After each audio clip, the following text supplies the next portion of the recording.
Jei jūsų vaikas telefone praleidžia daugiau laiko nei jūs patys, šitas video kaip tik jums. Aš Bitės Profas Žygis ir šiandien parodysiu, kaip Android ir Apple iOS įrenginiuose galite pasirūpinti vaiko ekrano laiku, be pykčių ir nuolatinių draudimų.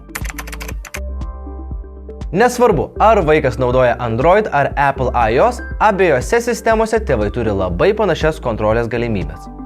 Android įrenginiuose tam skirta Google Family Link programėlė, o Apple telefonuose Screen Time funkcija.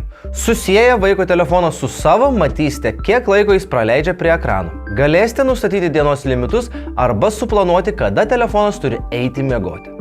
Pasibaigus skirtam laikui, telefonas apribojamas, juo galima tik skambinti. Jokių derybų dėl dar 5 minučių kas vakarą. Taip pat galite matyti, kokias programėles vaikas naudoja, leisti arba uždrausti jų atsisiuntimą, riboti žaidimus, socialinius tinklus ar kitą turinį pagal vaiko amžių. Tiek Android, tiek iOS leidžia nustatyti laiką, kada telefonas ilsisi – vakare, naktį ar pamokų metu.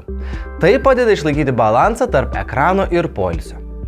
Abiejose sistemose dar turite papildomą ramybės funkciją. Galite matyti vaiko buvimo vietą, kai telefonas yra su juo. Visa tai valdoma paprastai, iš vienos vietos tėvų telefone.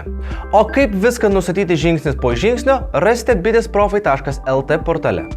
Šios funkcijos skirtos ne tik riboti, bet ir mokyti vaikus apie saugų bei atsakingą telefono naudojimą. Patiko šis video? Užsukite bitesprofai.lt ir rasite daugiau naudingų instrukcijų bei patarimų.